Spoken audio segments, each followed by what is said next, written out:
They're the Kalinago people. Well, the Europeans call the people the Carib Indians, and the Caribbean Sea was named after the Caribs. But they prefer to be known as the Kalinago peoples. They are the pre-Columbian peoples. They are the people that Columbus met when he first came to Dominica. They migrated from South America. They originally came from the Amazon basin and migrated north through the islands of the southern Caribbean.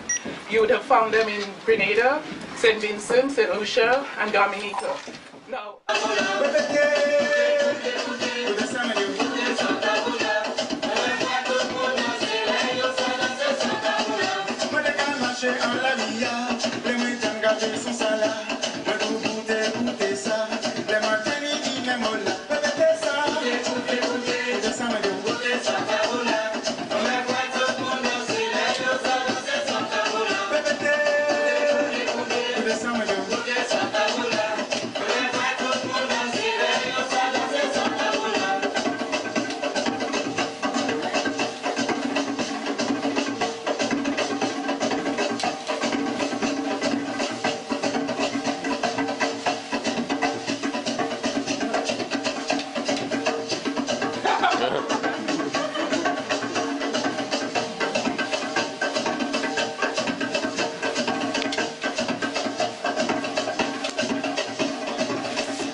without any hesitation, it is my pleasure to welcome you to a little bit of Dominica and to a little bit of a Dominican experience. Let me introduce you to the better half. Okay, this is my wife Sylvia. Okay, and lots of Dominicans around. Okay, so take the opportunity to not just see the dance, but also to have a little interaction with the Dominican community. We invited specially a sampling of the Dominican community so that long before you visit Dominica, you would have had an opportunity to get a sense of what the island is about. We put around a couple of pictures. We are very big in diving, if you ask. We're big in whale watching. In fact, that is one of the most interesting parts. We have an interesting trail which spans the entire length. Those of you who have been to Dominica, we are actually 29 miles long. Okay, and there's a trail that spans the entire length. Of course, it doesn't go to straight, so it weaves in and out. So I think it's about 110 miles long, and it is divided into 12 segments. Based on your fitness level, you can choose a segment. Or based on your interest, you can choose a segment. There's a segment, for example, which takes in the Carib Reserve, okay, so that you can interact with the Carib people, see some of their architecture, and certainly sample some of their food. And that goes on throughout the entire length of what we call the Waitikubuli National Trail. So don't forget that, those of you who are hiking lovers. I want to focus a little on this hint of a visit to Dominica.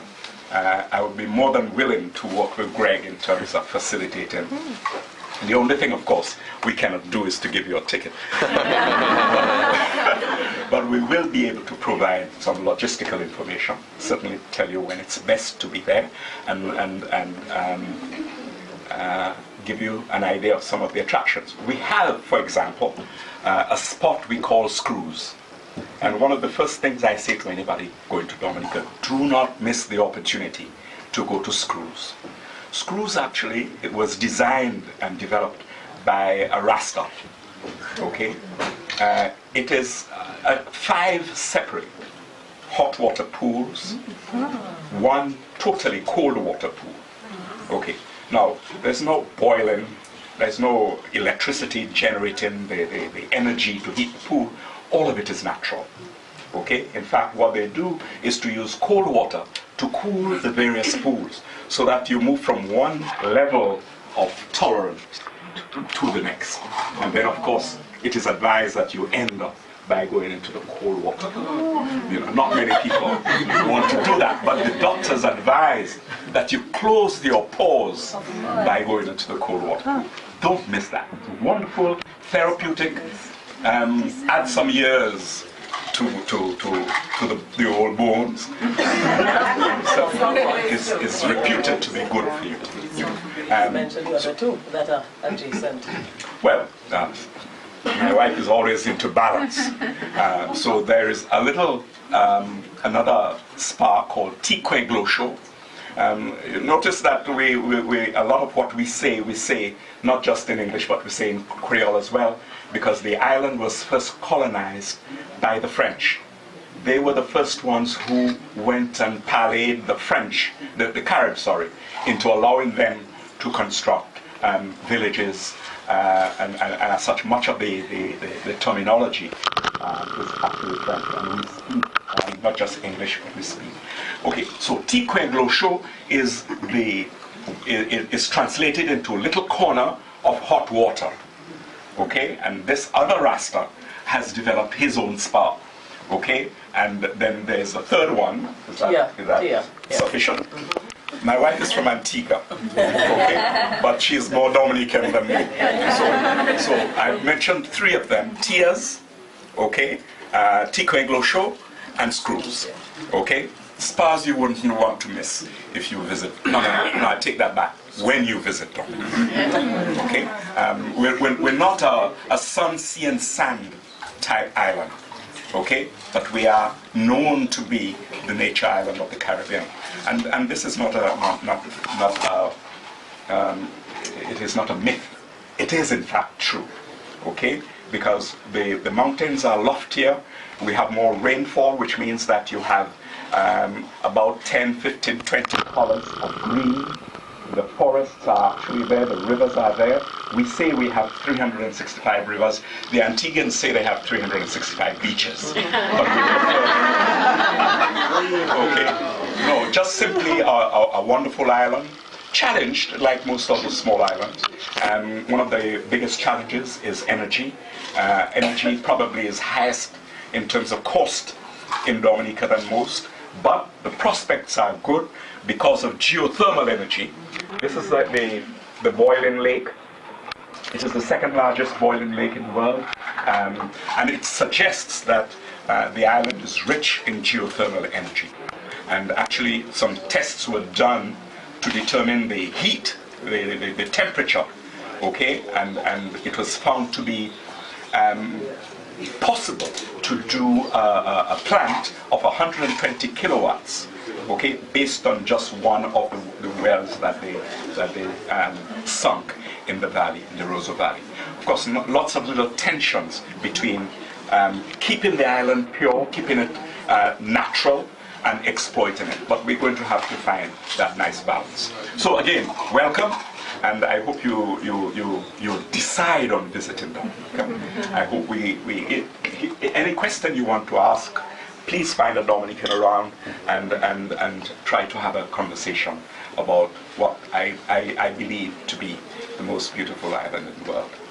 Okay, and incidentally, this is again not just me say so.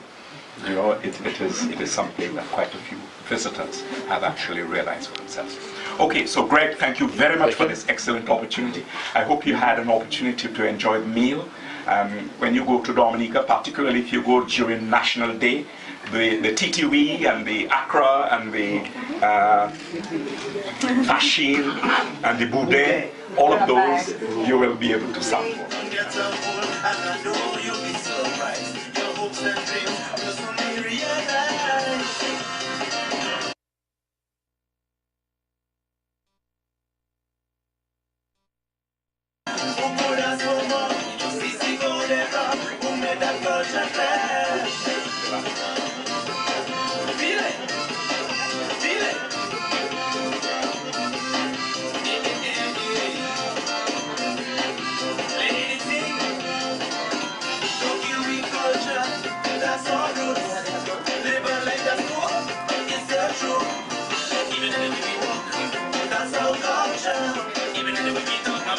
That's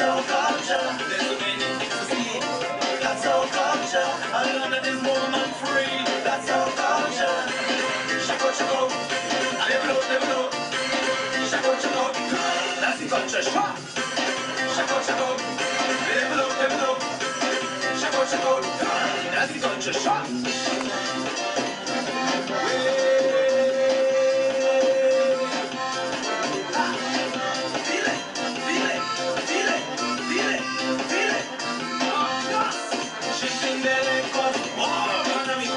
When you see me on the street, dress up nice and dandy, but the cultural gala, cultural display, it's CC Cordera, who made that culture fair.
Next we have the gym, which is worn by the young girls.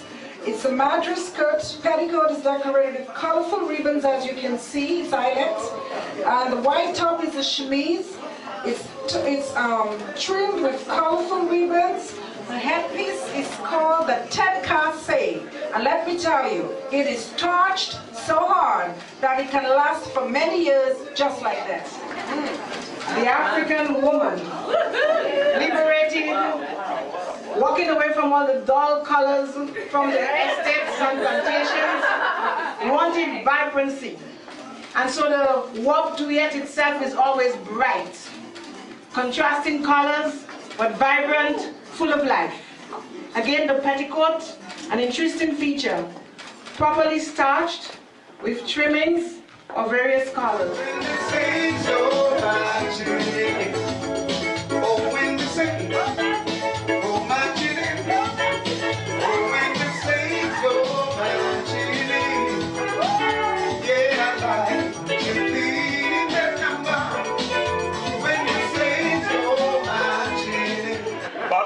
The Carib Indians, okay?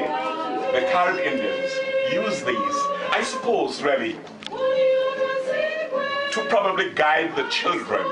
So I've shifted away from wives. I'm saying these were used to guide the children in the forest.